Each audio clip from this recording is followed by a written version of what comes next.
Yo, it's the kid. It's the kid, it's the kid, it's the kid, it's the kid, it's the kid. Bada bing, bada boom, bada bing, bada boom. So, welcome to what I hope is the start of something that is interesting. A lot of guys keep saying to me that, bro, how do I get in the Hangouts? I want to get in the Hangouts. Guys, hit me up on Instagram, hit me up on the messages, on emails. And I thought that the best thing to do is to have two Hangouts.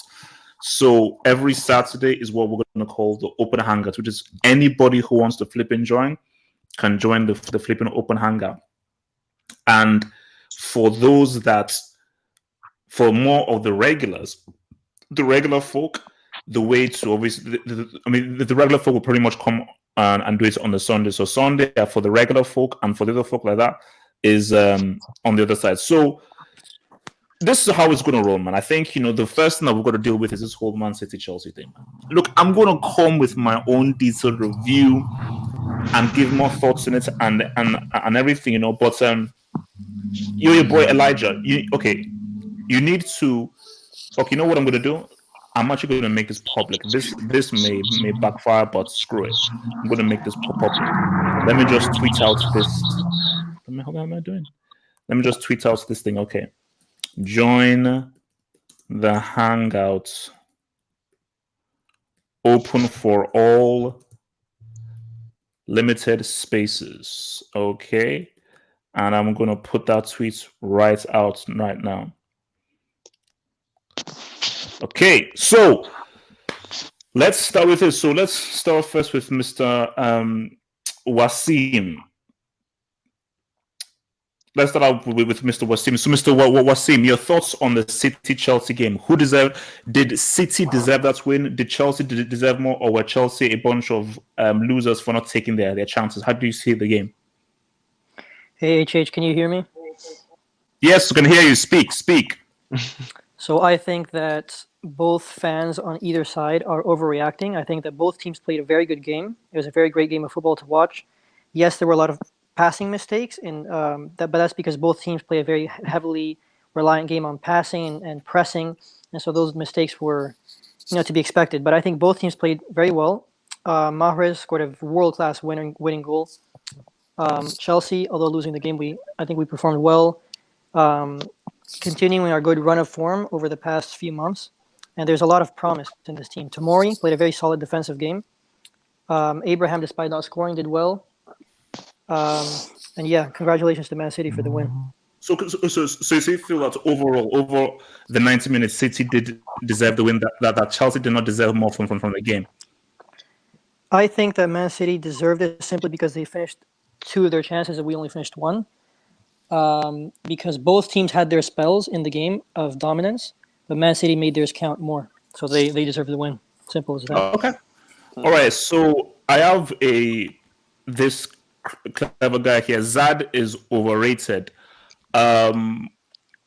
Interesting username there. But let me ask you this. So did City deserve this win? Did they cheat to get this win? Did Pep and his billionaires deserve this win? Or did Chelsea deserve more from this game? How did you see the 90 minutes? I mean, HH, let's be honest. Can you hear me, right? Yes, can hear you. Yes, talk. I'm going to be honest. Other than the fluky 20-minute spell in the beginning, City absolutely dominated. Wait. How do you mean? Wait, how was that 20 minutes fluky when Chelsea were controlling were totally schooling Man City? How was that fluke? I don't understand. Explain yourself. I just feel like most of Chelsea's chances in the beginning were a result of City's bad passing.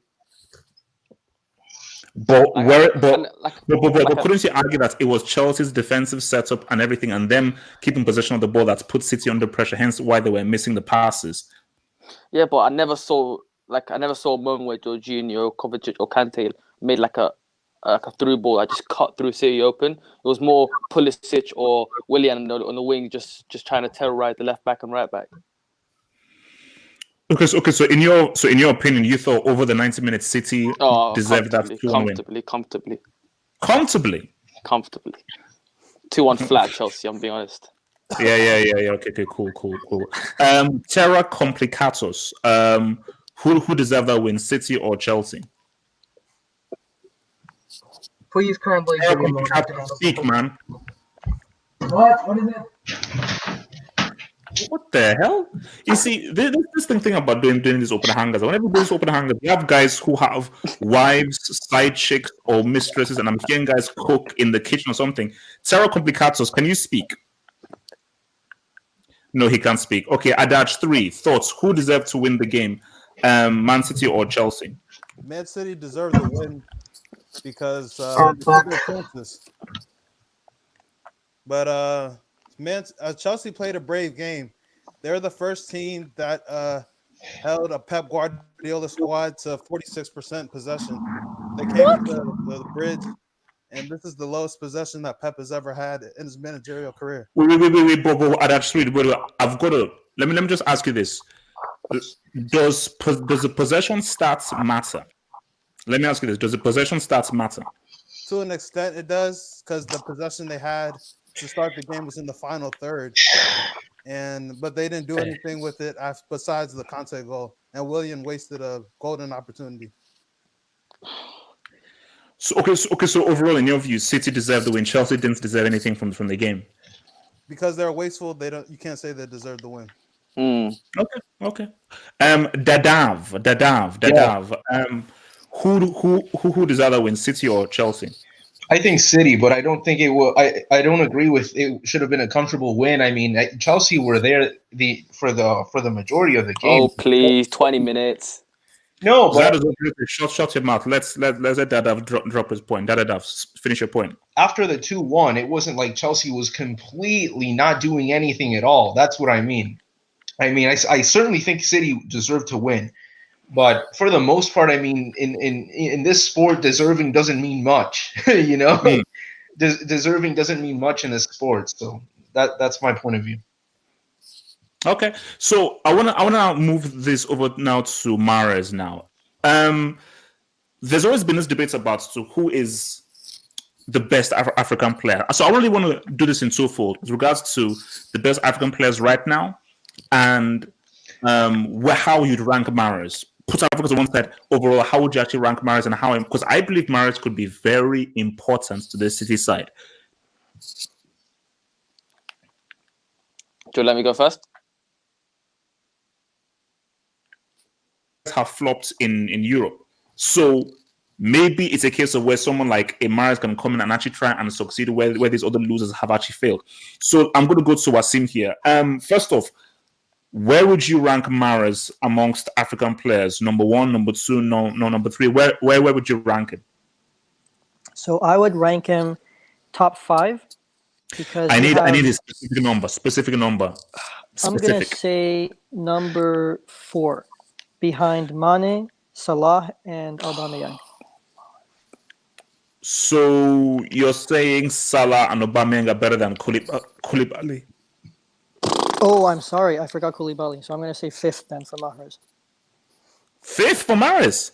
Yes, because Wow. Salah, despite dropping many performances where he does not play well, he still gets many goals and he wins games for his team. So even though there are many games where Mahrez will control the game better, he will, have a better game than Salah. But overall, Salah scores many more goals, plays much more consistently, and is therefore a better player than Mahrez. And how important do you think Mahrez can be for Man City, or do you still think they go as far as De Bruyne and Sterling takes them? So Mahrez is more of a squad player for Man City. He helps them a lot. So for example, yes, because for example today he only played because Bernardo Silva was suspended.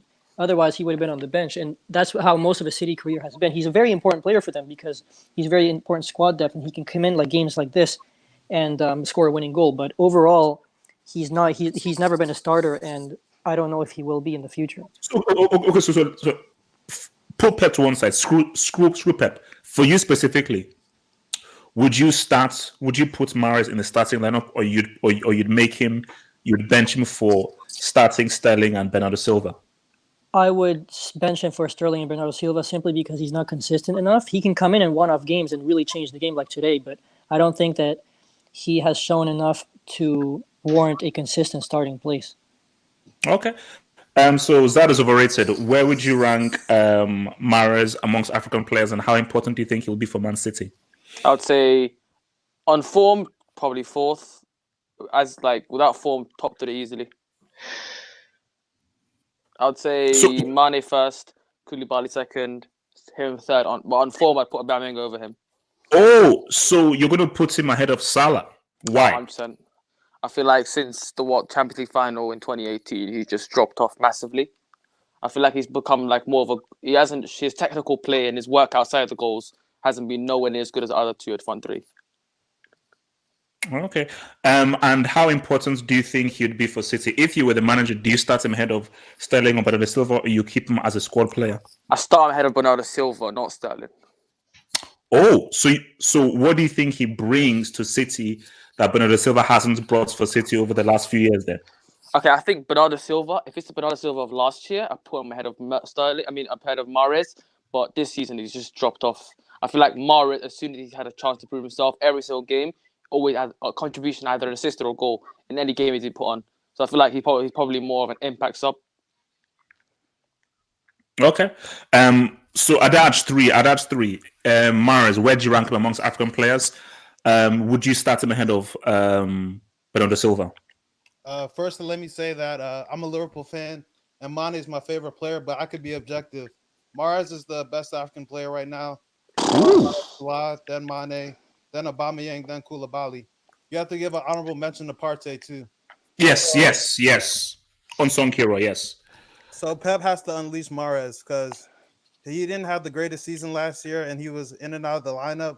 But you see what he's done with Leicester City to win them a title. That's part of the reason why I have him as the number 1 African player, because it trumps pretty much everything else these other guys have done. And you saw what he did at AFCON, so he's a clutch player. So he could be an X factor in the Champions League with free kicks, his runs on the right, cutting in on the left. Sorry, just very quickly. You, Mr. Hassan Hassif. I don't know who Hazard is. I know who Hazard is. I don't know who Hazard is. So yeah, if you can tell me who Hazard is, tell me. Sorry, Adash Sharif, and finish your point. I was just saying Pep needs to unleash Mahrez if he wants to win that CL, because he's a big time player in late in Champions League games. He could be helpful. He's a good playmaker too, which is an underrated part of his game, and he's just clean on the ball, and you could tell he played in those French streets. So you feel Mahrez could be very important for City this season then? Yeah, but he's loyal to Bernardo Silva because Silva has better work rate than any of the City wingers. But when it comes to production, it's Sterling and Mahrez. We don't look. A work rate merchant ain't going to win you a CL, bro. Let's just put it that way. Okay, I'm just saying really briefly.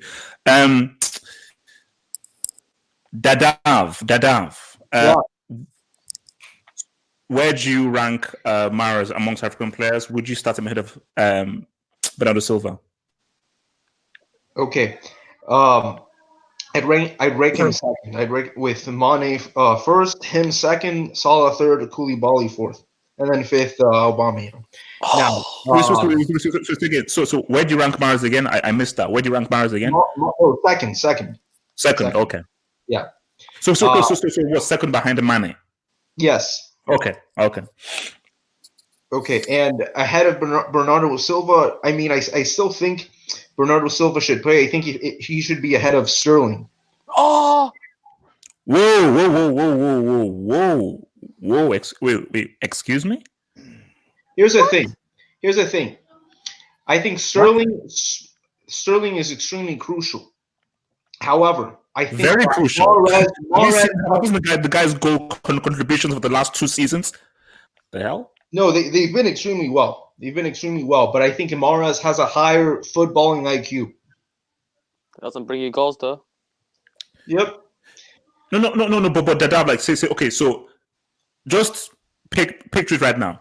If City are going into Europe with their 2 starting wide attackers, Bernardo Silva and Mahrez, is that enough to win you a Champions League? In all honesty. But wait, why do you consider? Isn't Bernardo Silva more of a midfielder, more than truly, a forward or an attacker? Okay. Then, so you know how Pep's setup is. Who are the 2 wide attackers then? If you're saying that Sterling is on the bench, unless you want to say Sterling. So if you're the starting thing, who starts then? Who starts in the starting lineup? In the front line, so within the last third, the front line of Okay, last third. Aguero Okay. starts in the last third. Mahrez starts in the last third. I don't know what you consider De Bruyne. I don't know if you consider him more not the last third, because I don't know. I consider him kind of. He's the number 10. Yeah. Okay, so you don't consider it the last third, or you do? No. That was basically the attacking setup. Because for me, the attacking setup that Pep uses is Aguero, Sterling, Bernardo Silva, De Bruyne. That's his attacking setup. I'm thinking, as you're saying, Aguero, De Bruyne, Silva, and Mahrez, which is like, you're not going to start Sterling after all the goals that he scores. Yeah, no. Yeah, start Sterling. Yeah. However, I don't think Bernardo Silva should play. I don't think he should play them. If it's going to be like that, then I don't think he should start. Okay, so you would then start with Mahrez and Sterling then? Yeah, and have Bernardo Silva on the bench. Not Bernardo Silva. Yeah. Well, no, for me, look, obviously, I think Mahrez is going to be very crucial. I think the dude is going to be key, man. So, just before we just really stop from here, let's just go to looking at the Premier League table right now.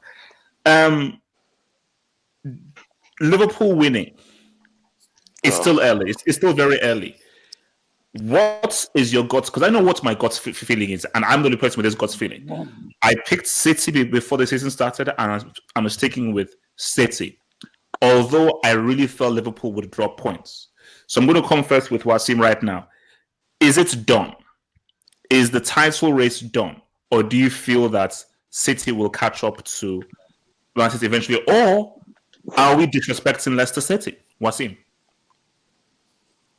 So before the season began, I said that Man City was going to win it 100%. But after this way the season has unfolded, I really, really do believe that Liverpool will win this title. I just do not see them.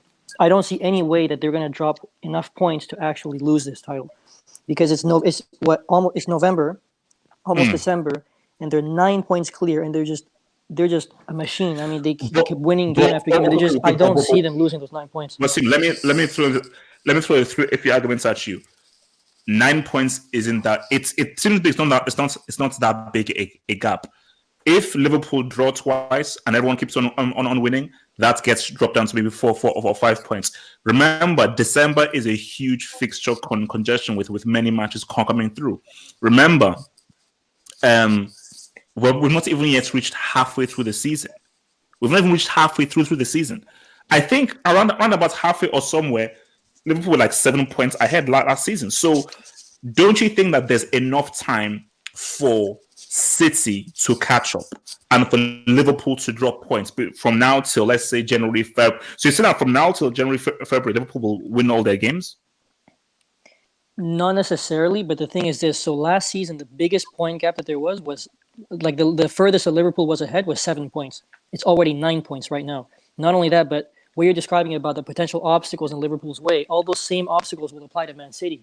And so even if Liverpool, draws or loses a game here and there, Man City will also be dropping points, because there's no way they will win every single game until the end of the season as well.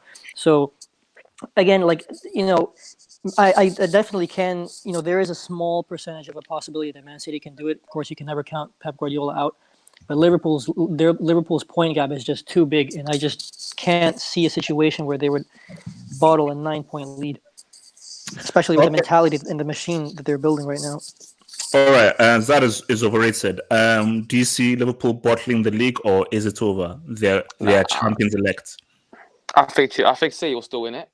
Ooh. I think they still have to go to Leicester away. Let's be honest here. I don't see them winning comfortably at Leicester away. And they still have to go to the Etihad, and they got the Club World Cup in December. There's gonna be a how much drop-off. do you think that Club World Cup will affect them though? Because I think I think you missed 2 games. I think you get like a 2-game thingy when you go to the Club World Cup. So how much will that affect? Because I'm not. Maybe I'm wrong. Maybe people in the live comments can tell me. Anyone in the live chat, has there ever been a team who's been in the lead in the Premier League where the Club World Cup has affected their league status? I'm not sure. I don't think there's been. I don't remember the last time an English team went to the Club World Cup. Chelsea. United. Were they even a title race? No. No. So yeah. Yeah. I think if the club, I don't think City will lose a game until January. I'm being honest. I think now they're just gonna keep going on a winning run, just because all their games look winnable to me. I'm not gonna lie. And I look at Liverpool's games. You've got tough away fixtures, Wolves away, Leicester away. There's bound to be drop points. Okay. So, Mr. Daniel, do Liverpool have the title wrapped up, or do you think City can close it down? Yeah, I think at this point, I think it's all over at this point. Like, like the gap is too big. Why is it all over? Like, We're in flipping November. We're not in December yet. How do you say it's all over when we're in November? I mean, like the gap is too wide for like City to like make it up. So I think It's 9 points. How is 9 points? It's not. This is. I mean, Uber Eats. Is this Uber Eats? This is not Uber Eats. If this was Uber Eats, then I'll get your point. It's not Uber Eats. So how is it too wide? no, bro. But like, even if Liverpool draw points, City will also like draw points, like no matter what. Like, you know what I mean? So like, it's gonna be hard for them to make it up. So you don't see City going on a huge like 10, 12 game winning run, which they can do. You don't see City doing that, knowing what they have to, because City know that we have to go on like a 12-game winning streak. And this is a team who got 100 points one season and 98 points the next season. So you don't think City are capable of doing that consistently? They could do that too, but like based on like last season, Liverpool like also like know what they have to do to like win it this time, like instead of like bottling like last season. So like last season, yeah, based on last season, I think they will know what to do now to like make sure they win it. Well, I don't trust them, but we have to wait and see because Liverpool have not yet been fully tested. At dash 3, is it all over Liverpool? Are they champions? It's not all over, but Liverpool are in the driver's seat right now. And if Liverpool could get through December with the 8-point plus lead, then it's over. And you got to think that Man City, they've lost to Norwich, and they still have to play Leicester twice, home and away. They have to go to Old Trafford. I guess that's a tough game. They got to play Crystal Palace, who beat them last year. And then they got to play Spurs away, who have Uncle Mo now, Mourinho. So Spurs away isn't going to be easy. They already dropped points to Spurs earlier in the season. And if, let's say, City lose another game, that's a 12-point gap. Liverpool have lost one game in 40. They would have to lose like 4 in the 20. And I don't see that happening. Okay. The Dav, Liverpool. Is it all over? Will Liverpool title winners already? No, I don't think you can say that. I don't think you can say it's over. I mean, looking at the calendar for December, I think they're gonna drop points, man. I think they're gonna drop points there, especially there. I think the Club World Cup will affect them, and that's also gonna take a toll. And now we have to look at the end of the season. And the thing about the end of the season is that I think that Liverpool will be in the semifinals of the Champions League most likely. And at the end of the season, they have to face, Arsenal, Chelsea, the teams that aren't easy teams. And I think by then, City will be out of the Champions League. And so, so don't think easy. So don't think City will get to? So you're saying quarters max for City in the Champions League or semis max? Yeah, quarters max. I mean, this Whoa, Dav, no. Here's the thing. No, okay. Dav, what I'm saying is this. If Man City get knocked out in the quarterfinals, I don't want to hear Pep Guardiola's name mentioned ever again for the rest of time. That's what I'm saying. So, me neither, man. He's still a goat. Yeah, in your dreams, bro. So you're saying Liverpool title winners or what? So you think that they're going to win the title? No. I'm saying I think City. Because you think City when they come out of the okay. Yeah, that's what I'm saying. I think that Liverpool by the end, I think they're going to be in the semifinals, and they're going to have to in the league. They're going to have some tough rivals as well. And I think City are going to be said and done in the Champions League by then. And I see Liverpool dropping points in December, January, that time around. And so, summing up all those things, I think City are probably going to come back. Okay. So, Mr. Yaz, have Liverpool already won the title, or do you think City can close the gap and defend their crown? Which City? Are you talking about Man City or Leicester City? No, Liverpool. 'Cause I Do you don't- think Liverpool have already won the title, or can Man City close the gap? I mean, I don't think Man City is going to win the league. I do believe this is Liverpool's year, but the biggest danger to Liverpool is Leicester City, not Man City. Man City is not going to win the league this year. Yes, Okay, I said it. wait. Chill. So you're telling me, so tell me that Leicester City are a bigger Yes. threat to Liverpool than Man City, who Yes. are Have you two-time seen league Leicester City champions. play this year? Have you seen them play this year? Have you seen Man City play this year? Leicester City is the team in form. Telling you, they won 2-0 today.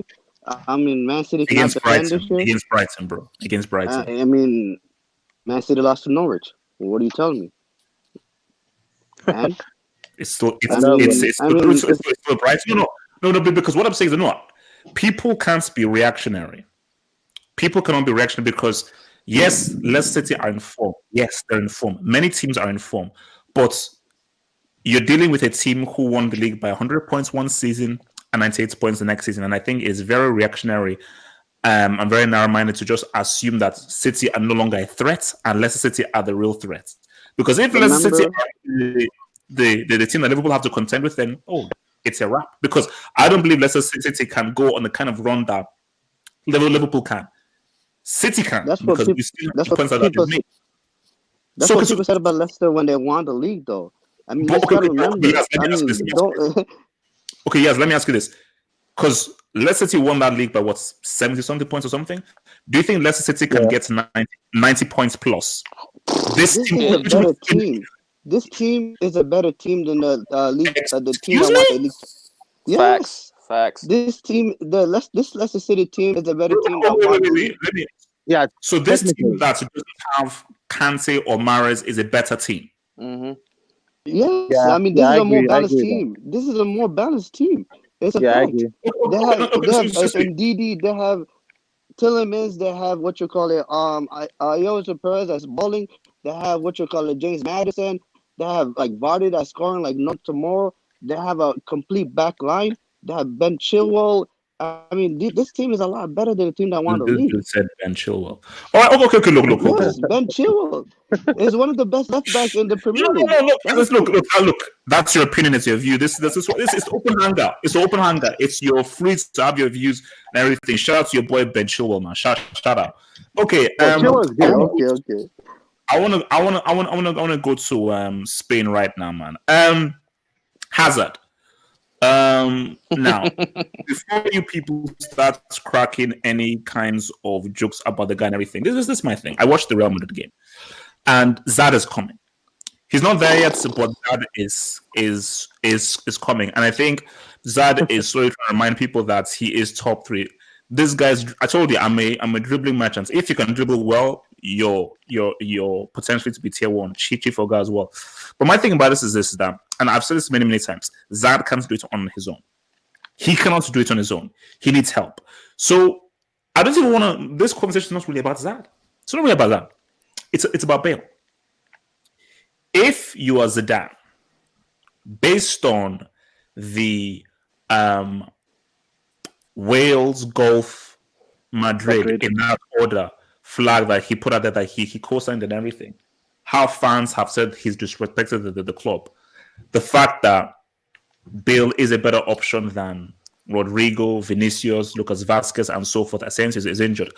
If you're Zidane, do you still start with Bale? Or do you say, screw you, I'm going to keep faith in Rodrigo or whoever else before you, and I'm just trying to offload you in January? So what do you do? Keep faith in Bale or try to offload him and freeze him out of the team? Wasim? 100% play Gareth Bale, because the fact is that Real Madrid disrespected Bale before Bale disrespected them back. And so Bale he was for a long time a world-class player. And up till now, it's difficult to say because of his injuries and because he's been kept out of the team, but he's still a class player. And the fact is that Real Madrid would benefit a lot from him playing. And he's 100% a better player than all those others you mentioned, such as Rodrigo and Asensio and Vinicius and all those people. So 100% keep Bale. There's no reason to sell him other than to satisfy Zidane's ego and the fans' egos. But yes, play him 100%. Okay. Zad is overrated. Do you play Bale, or do you tell him to piss off? I think along with Vinicius, the first two people the first two people on the team that needs to be booed off in January. I feel like he's been absolute trash since the Carriers final.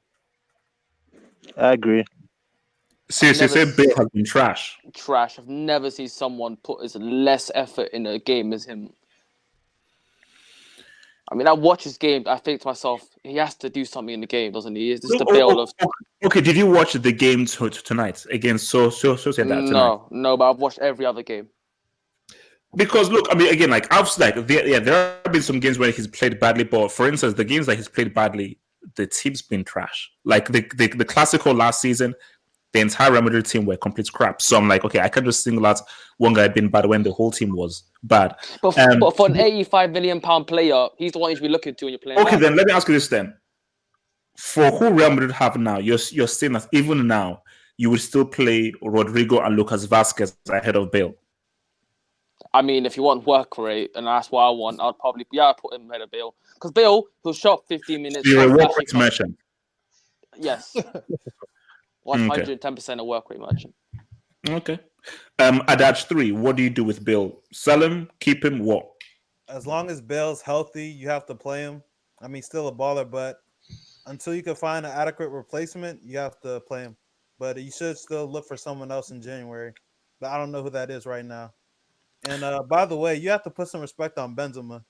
He's the top 3 striker from this. Relax, I have. Look, I have. All right, man. You're saying he's top 3? This decade, yes. Oh, this decade? What?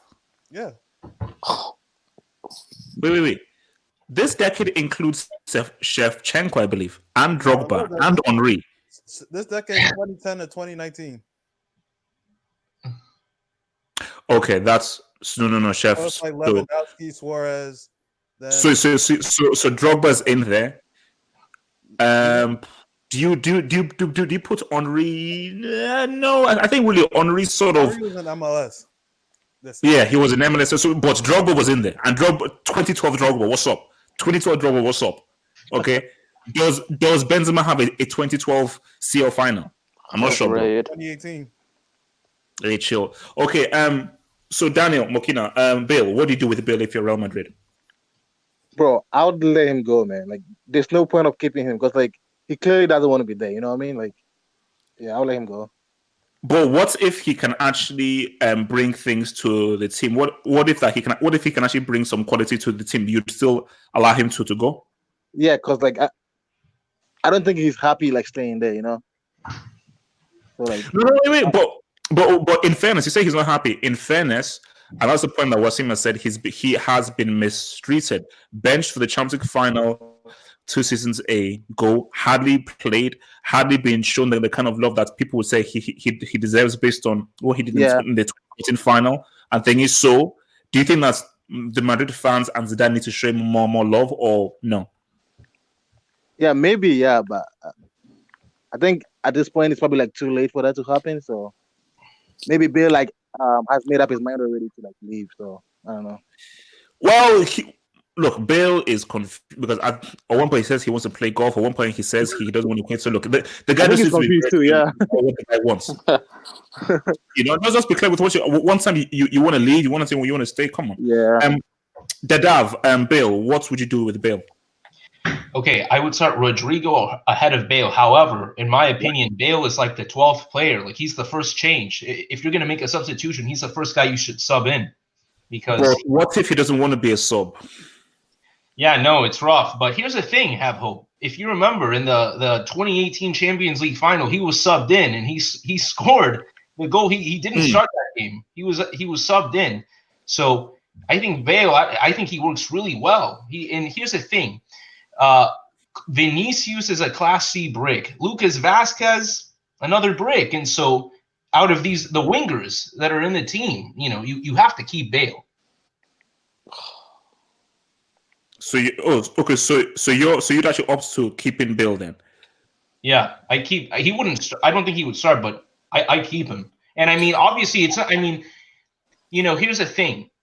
if it's a league match versus Leganés, something like that, start Rodrigo and crap. But if we're talking maybe a Champions League semifinal, something like that, maybe then I would start Bale in one of the games. Okay. Yaz, Bale, start him, keep him, sell him. What do you do with him? Yaz. Going once, going twice. Okay, he's out of there. All right. Literally. Now, this is a name that I keep on hearing, man. And I'm sure Mr. What's his name? RB Combs will love to hear this. Higuain. Gonzalo Higuain. Now, rumor has it that this guy is sort of that he's back. He's back. He's ready. He's ready to do this thing. Let me just remind some people about Higuain. Just a brief history. 2010, Inter Milan won the treble with Diego Milito being one of the star strikers. Maradona opted for Higuain as his main striker. Higuain flopped in that 2010 World Cup. 2014 World Cup, Higuain again, main choice striker. What did he do in the final? He flopped. 2015 Copa America, what did Higuain do? He flopped. 2016 Copa America, what did Higuain do? He flopped. So my question is this: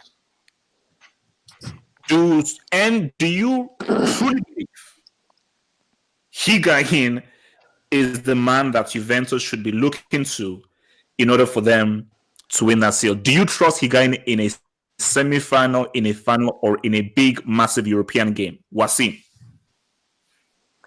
So no, I wouldn't, but that's not really important because unlike Argentina, Juventus have players like Cristiano Ronaldo, Paulo Dybala, other options. Yes, Argentina had Messi, but Juventus in big games can afford to leave him on the bench and put other very good players in his place. As for the most of the games where Higuain does show up, I think that the sort of enigma, I guess, of what happened to Higuain last year has a simple explanation, and that is that he was simply unmotivated because everyone knows how much he wanted to stay at Juventus, and when they loaned him out to Milan, he just lost all sense of his attitude and desire to actually play, and that's why he flopped. And then when he went to Chelsea, same thing. And then so it's no coincidence that as soon as he's returned to Juventus, where he wanted to be all along, then he started to score goals again. So do you have belief in Higuain scoring the winner for Juve in a semi or a final in the Champions League? No, I don't, because he plays very well in most games where the pressure isn't too much, but in the biggest games, like those Copa America finals, World Cup finals, he flops. And also, I think the statistic for his record in Champions League knockout stage games is something like 5 goals in 25 games or something like that. So it's not very good. So you can see that in the biggest games, he just doesn't perform. But in the smaller games, he's a very good asset to have. Okay. So just quickly before I go to Zad is overrated. Shout out to Flamengo winning their first Copa Libertadores crown, their first one since 1981. So congrats to them. So Zad is overrated. Higuain, do you trust him in a big game? Yes or no? Yes. Excuse me? Yes, absolutely. Why? Yes. I feel like since the Napoli move, I think the first season Juventus on fire. I think the last 2 seasons he's been played wrong. I think like last season with Maurizio Sarri, his focus was too much on trying to support Hazard, trying to give this to Hazard. It was January. It wasn't right for Higuain, let's be honest here. I think he's Argentina's best striker in the 21st century. Wow. I feel like I don't see how he's not... Wait. You said who is the best striker in the 21st century? Who? Argentina's best striker in the 21st century. Guerrero is much better than Higuain. What's this guy saying? Bro, Aguero doesn't play for Argentina. Wait. Batistuta played the century. Crespo played the century. And you're saying Higuain's the best? Bro, Aguero barely plays. Yeah, but you can't compare him to Aguero because he doesn't show up for the national team. Yeah, right? Batistuta and Crespo still played the century, and they have very good goal-scoring records. I mean, let's be honest. He wasn't at his prime in the century. So, okay. So Zad is overrated. You're putting... So you're going to put Higuain ahead of Crespo and Batistuta? Yes. I don't know what this guy is saying. Did he watch the finals from 2014 to 2016? No, you can't blame that on him. Let's be honest here. Messi had chances, everyone else had chances. You can't blame him. I understand everyone else had chances, but Higuain's chances were very clear cut. All right, that was a one-on-one with Manuel Neuer. You score that chance. If you're the top scorer in Serie A, I believe he was that year. You score that chance. But what did he do? He shot it. He shot it away from the goal or something. And here, Germany was Okay. But Robin misses the golden opportunity to World Cup final. No, wait. Let me ask you this. That's just a very, very clear thing because you said Argentina's best striker of the 21st century. Let's even put, but still, I'm thinking to one side, and let's even look at Aguero. What has Higuain done for Argentina that has been of more significance than Aguero for Argentina? Essentially nothing. I don't remember an important goal. Argentina. I mean, he contributed to Argentina. Okay, well, let me just meet that guy. So look, just be clear here. What? Because if it's club, if we're looking at as a club, Aguero trounces. No, but can you really say that? Can you really say that? Do you know what Aguero has done for Man City? Yeah, but if he did that for Man City, Higuain scored nearly 40 goals for Napoli in one season. What and what trophy did he win for Napoli? Please, come please on, it's Napoli. Thank smaller team. No, but he's doing that in a smaller team, and Aguero is profiting off that. Okay, but that is overrated. I've 140 goal season. Then what? Like he had one great season. How many great seasons? He had a good season. With Juventus as well. I feel like his first season with Juventus was good. Yes, good, not great. So if we're looking about consistent greatness, Aguero beats him for club-wise. They are both international bombs. Okay, but he's got to a CL final. Look, Zab, okay, that is your view and that's your thing. So let me come here to Terra Complicatus then. Higuain, do you trust him in a massive final then for Juventus? Okay, so I feel like I've made my stance pretty clear on this, and obviously no, I don't trust Higuain in any major final, semifinal, knockout game. He just, I don't know, it's some mentality issue. I don't believe he has that many goals in the knockout games in the Champions League, and obviously at the international level, I don't think I need to explain what he's done there. So I don't know, the man's just not built for big games. I don't trust him in a major final. That being said, Juventus will have other options like Cristiano Ronaldo, Paulo Dybala.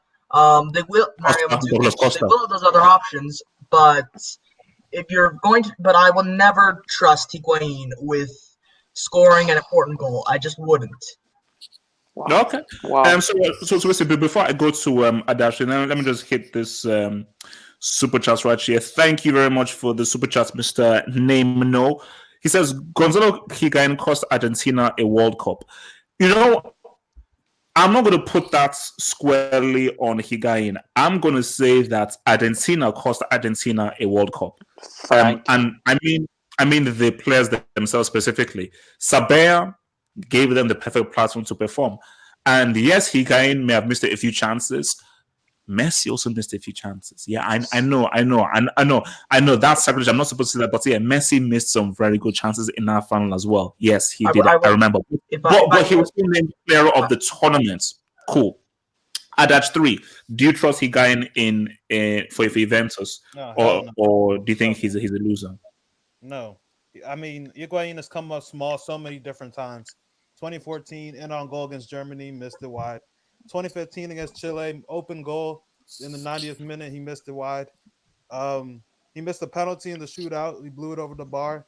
And then in 2016, he got an open net 20 minutes in, and he missed it wide. So he's come up short so many times. And it doesn't absolve Messi either, but like Higuain's not a big game player. And this Juventus team is quarterfinals max. Whoa! That's not what Cristiano signed up for. Cristiano did not sign up for that, bro. Quarters max? Yes, you can't depend on Douglas Costa and Dybala to get them past to the semifinals and finals. Look, man, why are you disrespecting Dybala, man? Why you do Dybala like that, bro? Why do Dybala like that? It lies on his shoulders with a bum like Higuain and Cristiano declining. I'm gonna go with my gut and say Juventus will make the final. I don't know, just something tells me they Yes, won't. They have the yes. talent, but talent is just not enough to make the Champions League final. You need to have a bit more, and sometimes you won't get that. Okay. So Daniel Mokena, Higuain, do you trust Higuain in big games? Yes or no? No, I wouldn't. But like, I feel like people are just like thinking like Higuain is a bad player. I don't think he's a bad player. Like when it comes to like playing for Argentina, like I feel like he's done a We're better talking job big than games, man. I'm not talking about him in bad play. Do you trust the guy in big games? That's what I was talking about. Do you trust him in big games? Nope. So you don't think he's changed? Maybe he's found a new lease of life, or you think he will always be a big game choker? I think he has changed just a little bit though, but he's still like a big game choker though, yeah. I'd agree with Daniel. He has changed a little bit. I think Sarri returning because Higuain was under Sarri at Napoli may have helped his confidence a bit. He's tried losing his weight, Yeah. but still, I'd say that Higuain is still a loser when it comes to the big games. He's improving. He's improving though, so.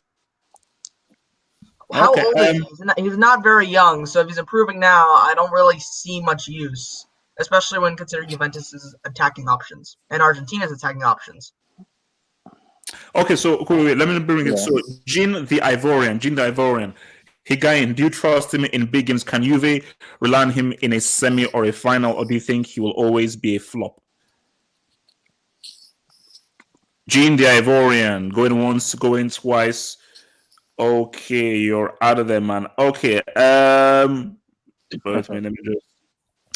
me bring in this dude. All right, Yaz, do you trust Higuain in a big game? Yes or no? Yaz, do you trust Higuain in a big game? Yes or no? Yaz. All right, okay, Mate. So, guys, I want to talk about Ernie. I want to talk about Ernesto. So I watched a little bit of the. As a Barcelona fan, I can give you quite a heated discussion about it. Chill, let me land, man. Just chill. Chill. Let me land. Sorry, I'll come. Just relax. Thank you. Just relax. So I watched a little bit of the Barcelona Leganes game, and Barcelona were trash. And yes, they won the game, but it's Leganes. Okay, they're called Leganes. Okay, so that's no. I think these guys are like in relegation thingy. And my thing is that. I've got a couple of things. Ernesto needs to be sacked. I think that is obvious. This team doesn't have any clue what they're doing, and when you have Messi playing as central midfield, there's one thing playing deep. There's one thing having a free role. There's another thing when you're a central midfielder. That's just getting ridiculous right now. But beyond that. I'm looking at Griezmann. Should we hold Griezmann to a higher standard? Or should we say that the reason why Griezmann has been ineffective is mainly because of Ernesto? Because last I checked, I thought this dude was world class. Or last year, I thought this dude was one of the reasons why France won the World Cup. I thought that bullcrap narrative was being thrown from about. So I'm going to come first, obviously, Terra Complicato, since you're a Barca fan. What do you think is the issue with Barcelona solely Ernesto, or do you think players like PK, Griezmann, and so forth are just trash? Yeah, this is a very multifaceted thing. Ernesto's a very big part. Don't get me wrong. He needs to get sacked immediately. I've been saying this since Roma about 100 years ago. But a lot of the players, you look at the away games, PSG 4-0, Juventus 3-0, Atletico 2-0. You're seeing that the players don't have motivation there, at least the senior players. PK, his defensive performance, at least in my opinion, you are free to disagree, has been subpar, to say the least. Suarez has also been very subpar, and they're the leaders of the dressing room. And to go back to Griezmann, since that was the original topic, I believe, to go back to Griezmann, he is first of all playing in a higher role, a higher position, higher up than he was at Atletico Madrid. I mean, it's obviously not that big an excuse, but just pointing that out, he's playing in a wider position, and with the fullback injuries, that becomes a bit of an issue. So it's not entirely his fault, though. At the same time, his role is easy. So, what is Griezmann's strongest role? Then support striker. Number 10, what role should he be playing where he'll be most effective for Barcelona? Number 9. What? The Griezmann. striker? Wait. Number 9. What? Yes, all right, you may disagree, but when he has played as a number 9 for Barcelona, he only played in like one game against Real Betis. He still scored goals. Okay, he still Real scored Betis. goals. Okay, he can play as a number 9, and that does. And Griezmann, we can all agree Griezmann plays in a more central position, right? That a number 9 is obviously a much more central position than the left wing he's been playing for basically all the matches. And also in Griezmann being the number 9, you keep Messi in his position, you keep a winger like Dembele, maybe even Ansu Fati, and then Suarez, his finishing rate has declined, his work rate's declined. So yeah, number 9 is his best fit in my opinion. All right, Wasim, do you think it's all on Ernesto, and what is your assessment of Griezmann? Has he underwhelmed, overwhelmed? How much does Griezmann have to be blamed for Barca's trash away performances? Wasim?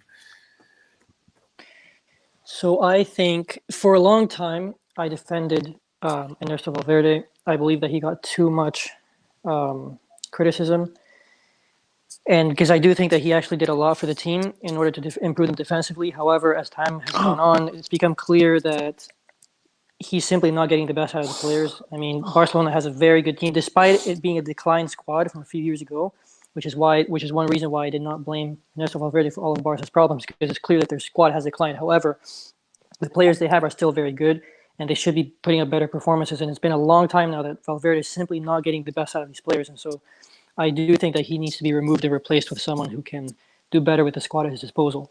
As for Antoine Griezmann, I think that the best way to play Griezmann and Messi and Suarez is to have a 2-striker system with Suarez and Griezmann, with Messi as a false 9 in behind both of them, supplying them both. I think that would get the best out of Messi. Griezmann would do well, since that's the system he played at Atletico within the 2-striker system with Diego Costa. And Suarez, I'm sure, would do well in that system as well with Griezmann up front. Okay. Zad has overrated your assessment on Griezmann and the issues with Barcelona. Start off with Griezmann. I feel like, as the other person just said, he has to play in a 2-man system. I mean, he's pretty much a brick on his own. You have to play him with someone else. With Ernesto Valverde, I think he should have gone after the Roma game. I feel like that Roma game was... Wow! After the Roma game? The Roma game. I can't see how someone can collapse on a 3-goal lead in the semi-final. If he's so good defensively as last job, how can he not defensively discipline someone just to hold a 3-goal lead away? Liverpool again, but I'll let them slide for Liverpool because there was no stopping them in that Liverpool game. I'm sorry, but then you just see games like in a Liga, you're seeing games against Leganes, Betis. You're just thinking, this is Barcelona. How are they getting opened up so easily? And I watched the game against who's that game which happened to they drew 0-0 against? Sorry, Slavia Prague. The team that drew 0-0 against. I can't remember their name. Slavia Prague. Yeah, it's Slavia Prague. I think Slavia Prague could have won that game. I feel like I look at Barcelona and I just think they're so open.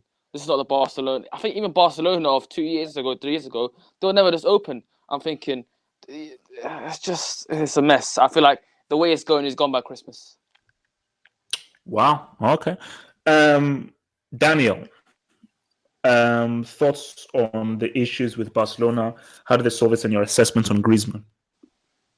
Yeah, I think like right now Griezmann is playing really bad, but like maybe he might play better like under a new manager. You know, that's what I'm thinking. Like, so you're saying that Barca should hire Simeone or maybe Deschamps? someone like that. I don't know. I mean, like or like easy. So you're saying Barcelona should change their entire philosophy and bring in a Simeone or a Deschamps? Deschamps not even a good manager. Let's be honest here. No. But the answer, like the two managers and systems that Griezmann has looked better at are defensive, pragmatic systems, i.e., the Simeone system and the Deschamps system. Barcelona do not play a defensive system philosophy. I can't remember. I've never seen the Barcelona side that have ever been defensive or pragmatic before. So, who did Griezmann play under like at Sociedad? Oh, I can't remember that. Yeah, because like I think they played attacking football too, right? I think so. Wait, who? Who Sociedad? I don't know who that was, but like, Okay, no, okay. So do you think Ernesto should be sacked now? yeah, I think they should get a different manager. Like it could be anyone, anyone. Well, look, they're saying it's probably going to be Ronald Koeman, so we have to wait and see. Yeah, we'll see. At that three, assessments on Barcelona and Griezmann. Barca can't win a Champions League with Ernesto Valverde. I mean, he's already shown the last 2 years that he's choked big leads in the Champions League, and he doesn't know how to get the best out of this team. Barca are throwing away a big opportunity because there's not that many truly great teams in the Champions League right now, but they can't win under this manager. And as for Griezmann, this is what he signed up for. He knew the roster, and there's no real space where he likes to operate. That's where like Messi likes to operate. They're both left-footed, cut in to the inside, and unless they switch to like a 4-4-2, I don't really see how there's space for Griezmann because on the left it should be Fati or a good coach to get the best out of Dembele too. Griezmann shouldn't be playing left wing. All right, Bedav, Barcelona assessment and Griezmann. Okay, Barcelona are, frankly, a disaster. And, with Griezmann, here's the thing. I think it's mostly Valverde's fault because it's not only Griezmann, it's almost everyone. It's almost everyone. No one, he hasn't gotten the best out of anyone, really. And Messi, I mean, he's played well, but, Messi is Messi. So yeah, Barcelona are a disaster. And Griezmann, the thing about it is even if he reaches a very good level, I think he just doesn't fit in the system. So I think even if Griezmann starts, you think Griezmann doesn't fit in the Barca system? Yeah, because here's the thing with Griezmann, you have to play him in like a 4-4-2, and that would mean that you would have to change some of the players' positions because, for example, he could play if Messi were injured, for example, he could play in a 4-4-2 with Suarez, and he could work very well there, But if Messi's there, Messi has to play. So. Okay. All right. So before we round off here, last thing before we round off, and then we'll call it quits. Massive game on, I believe it's Tuesday. Real Madrid against PSG. So obviously Real Madrid got beat up, smacked up, liked up in the first game. Neymar has returned. It was a bit of a sketchy return, but he returned. What do you guys say? So I'll start first with Wasim. What do you say? Who wins the game? So the game is at the Bernabeu. Both teams are already through and everything. So actually, so okay, I'm going to go to Adage 3 now then. So Adage 3, PSG Real Madrid. Who do you have for that game and why? Well, I have PSG winning. Di Maria is in incredible form. I think Neymar's returning. Yes. And Icardi. This is Cardi's playing well, but this is a great chance for your boy Zard to show up at home. A big game against PSG. This is look at that. Look, chill. He's coming. Zard is coming. Relax. He's coming, baby. Relax. Chill. He's coming. There's a lot of excuses right now. He said he lost the weight, so I don't know where the excuses are. Look, I still see that big belly, bro. But carry on. But what's the status on Mbappe? No. He came back. No. He's still. What's it called? He came back off the bench in their win against Lille, man. So on Mbappe's, but just that. My thing is that who is PSG's front line? Because Icardi is balling. Your boy Mbappe is Mbappe. Di Maria is flipping balling. Where do you put Cavani? Where do you put Neymar? So that's the crazy thing. Put Cavani on the bench and then drop. Neymar also probably on the bench, seeing the issues that PSG have had with Neymar and his incessant whining for a transfer. Yeah, you gotta play Neymar. You gotta start Neymar. Yeah, I mean, talent-wise, of course. Mbappe, right? Yeah. Di Maria as in. Okay. So give me a score then for the game. Then score. I think this is gonna be a high-scoring game. PSG 3, Real Madrid 2. Oh, okay. So just to say thank you, Premier Mama, for your super chats. Yes, I will stream up the Valencia Chelsea game. Yep, that will be live on Twitch for sure, man. So I will definitely be streaming that on the live, man. So Terra Complicatus Bam, PSG against Real Madrid. Give me a scoreline. Who wins and why? Okay, I'll just cut to it, and I'll start with the scoreline. Real Madrid will win, but not by a lot, like PSG did. 3-2. 3-2. Oh, Real are going to win 3-2. Yes. Real are playing at home, firstly, and obviously home advantage is a big thing. You can't say it isn't. Secondly, we talk about these incredible things like Di Maria, Mbappe, and Icardi are doing at PSG. But again, I know you've said this. I know a lot of people said this. It is Uber Eats.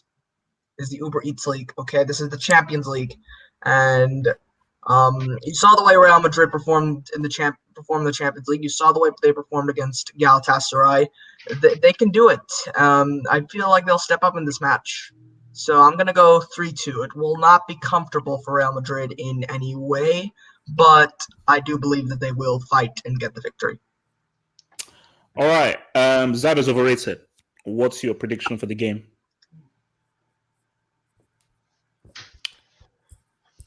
Okay. Daniel Mokena, your thoughts. What is your thoughts of the game? PSG, Real Madrid. Who wins and why? Give me a score.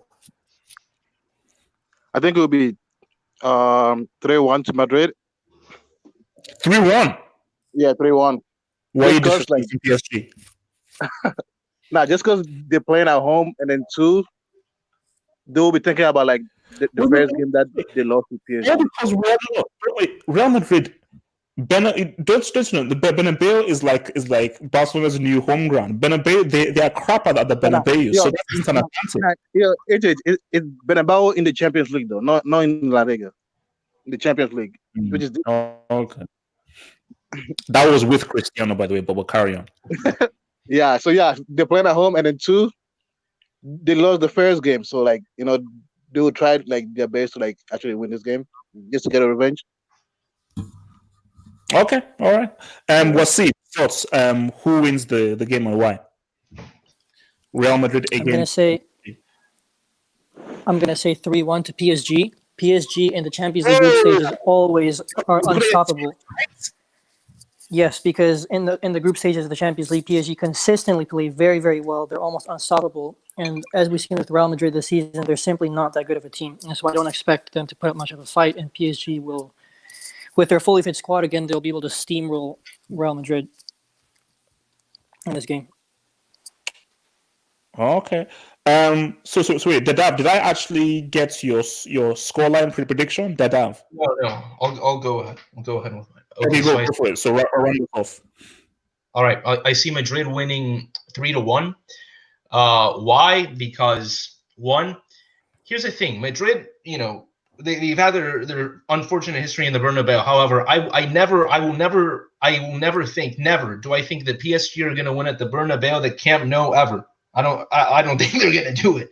And I remember, the 2018 match where PSG were coming in as the favorites, they flopped. And I don't know. PSG, no, round of 16 max again. No. I mean, I don't have any. I don't think no. Madrid will win. Madrid will win. Madrid are on good form. PSG are a lie. Okay. So actually, before I round off, this guy with Habib, I believe that's the Captain America Winter Soldier logo. He says, Daniel, can you speak Swana? Wait, what is that? Well, maybe he saw your last name and assumed that you can speak Swana or something. No. Okay, well, Jimmy, I think you got that wrong, bro. Look, I just wanted to run last time. Look, all I'm saying is that Real Madrid cannot afford to lose to PSG twice in the group. They can't afford to lose to PSG in the thingy. And let me say this right now: anybody that says PSG are favorites or underdogs are a bunch of losers who maybe they were still testy babies when the miracle at Camp Nou happened. PSG will only prove something to me once they get into the semis. I don't care whether PSG make the second round or the quarterfinals. Until PSG make the semifinals, don't you dare even ever mention them in this damn thing. Guys, peace out, stay true. We'll see you guys on Sunday for the Sunday Hangout. Peace out.